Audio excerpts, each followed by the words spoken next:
Why is Kawhi on the bench in overtime? Oh, he's on a minute restriction and has 1 minute left? And the Clippers lost to the Magic for their 6th win. But it's fine because the Clippers are gonna make the playoffs, right?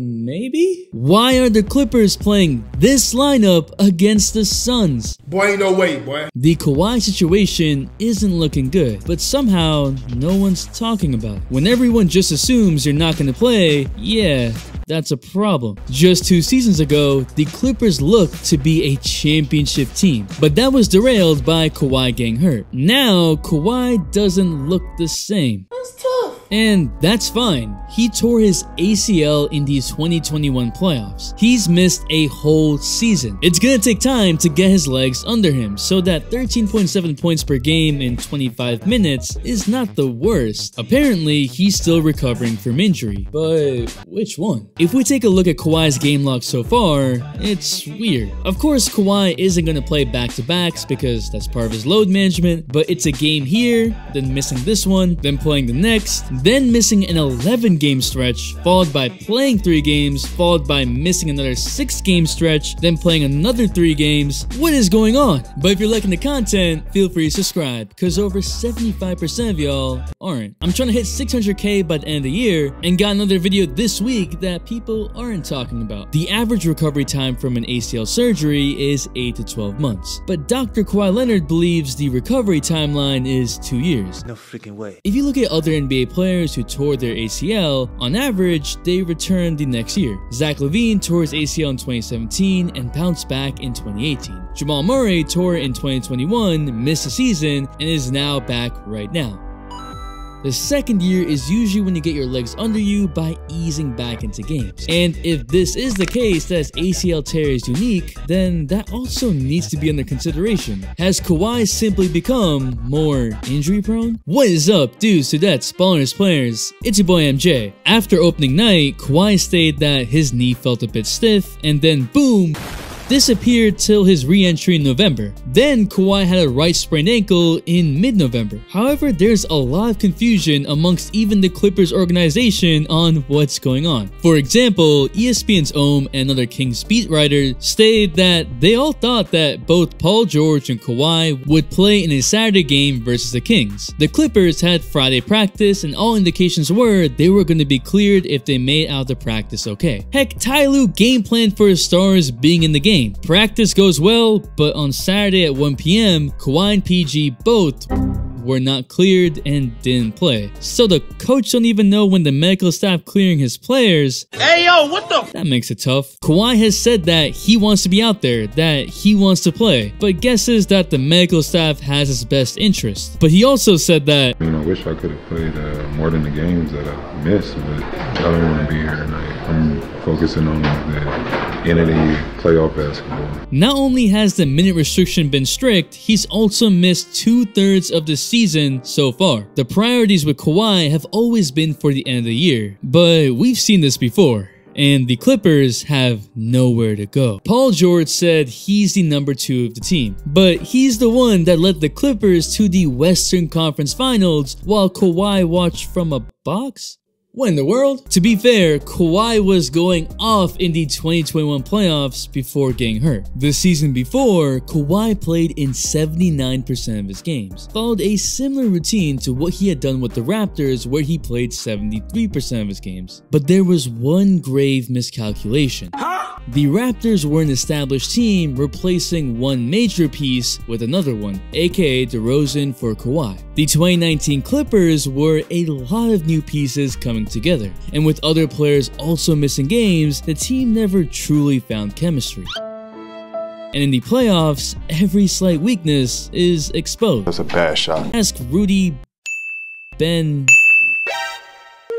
anyone.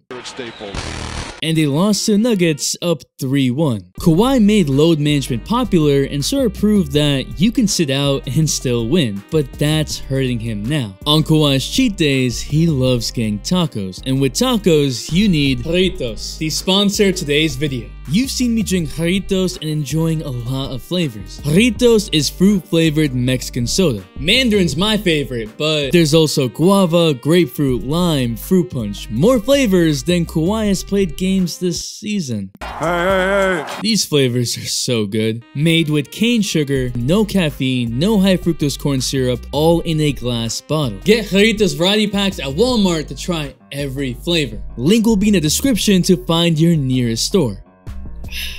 So good. Get some for the holidays and it helps the channel. The Clippers record is okay and they're floating by, but if this keeps up, the Clippers may be in the same position as last year. They ask you how you are, you just have to say that you're fine when you're not. Fighting in the play-in. So now they feel like they're in a purgatory where if they rush Kawhi, they would cause issues. But if they don't and leave it as it is, they risk being in a bad standings in the Western Conference. PG looks like he's not worried about Kawhi missing games. Really, PG? You not worried? The problem with that is that the Clippers literally have the second highest payroll in the NBA. As expected, the Clippers have not done well when Kawhi misses games. In the 10 games Kawhi has played, they have an 8-2 record. In the 21 games he's missed, they're 9-12. Try! Paul George is also forced to use more energy without Kawhi. He plays an extra minute per game and his usage jumps from 29.1 with Kawhi to 33 without him. And when Kawhi missed 12 games, PG stepped up and led them to a 7-5 record, playing 36 minutes a game and eventually suffered a hamstring strain injury. An injury that literally happens when you overwork or use too much of a muscle. Paul George is not the most healthy player. He's had his fair share of injuries, and so to put the full onus on him to carry the team when he himself is injury prone doesn't make sense. The one thing the Clippers can't afford is injuries to both stars. They're 2-5 and -61 when both players sit. That's tough. The Clippers offense this season is 30th in points per game at 107.6. The offensive struggles should be expected because every night is like a game show. The Who's Playing for the Clippers show. My friend, that's your final answer. He's won $1 million! Kawhi has missed 21 games, Paul George has missed 9, John Wall missed 7, Luke 11, Powell 8. What am I looking at? What the hell was that? For better or worse, the Clippers are going to play it safe with players. They're focused on the playoffs, as most teams should be. The same way the Raptors rested Kawhi so he could play every game of the postseason, the Clippers want to have him available for the stretch run. But with so many other key guys missing games, that strategy don't work because you're not gonna make the playoffs. Since Kawhi arrived in LA, the Clippers win 71% of the games he plays, and only 51% of the games he misses. The fact that we hear more about Anthony Davis being injury prone and missing games when Kawhi has missed more games is ridiculous. During his time with the Clippers, Kawhi has only played 46% of his games as the franchise guy. There are more videos praising the potential of Kawhi and the Clippers this season than calling out all the missed games. And you know that ESPN is looking for any excuse to come after players. If he's either not willing to play or not able to play, he's missing too many games for a team literally built around him, and it's becoming an all too familiar story. Because Kawhi truly only missed one season with a major injury in the past 4 years, we've always considered him one of the best players. Kawhi, when healthy, is a top 5 player, and so teams still treat him like one. But the when healthy is important. Voted a top 75 player of all time, he's only scored 11,200 points, which doesn't even put him in the top 250 all-time scorers. In fact, he's 49th in active player scoring, sandwiched between Chris Middleton and Danilo Gallinari, and almost 4,000 points less than Anthony Davis. That's pretty interesting. This has got to be the weirdest combination of sustained peak, consistency, and longevity we've ever seen. It's conflicting. How can he consistently be one of the best players in the league, but also not play that many games? It's not Kawhi's fault that he's not as durable. It's a reality that we need to face. But we're also seeing conflicting reports. The Clippers medical staff pissed off Kawhi in 2021 and are trying to make up up for it. They misdiagnosed the extent of his knee injury in the playoffs. Kawhi thought it was a knee sprain. He asked them if he was good, and they told him he was good, but later realized that his partial ACL tear would need surgery. Kawhi was mad.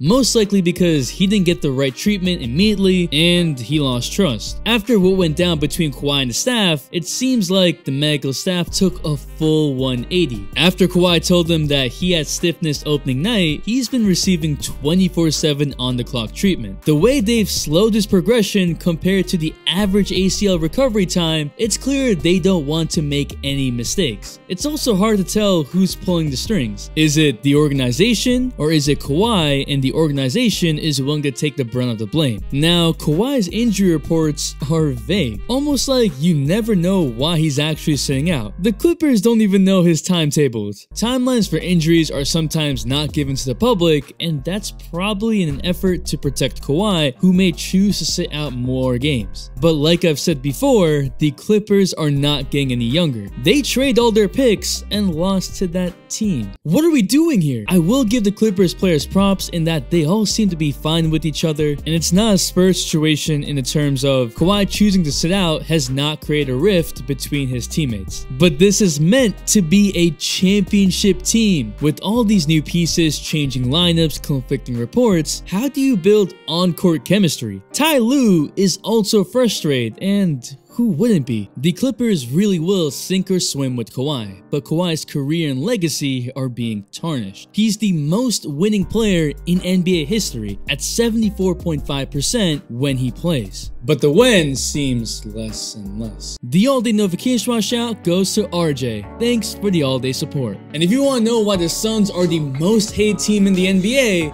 here's a video right here. And if you're still here, you're a real one, so comment load so I know. It's your boy MJ. Happy holidays. We out. We bye.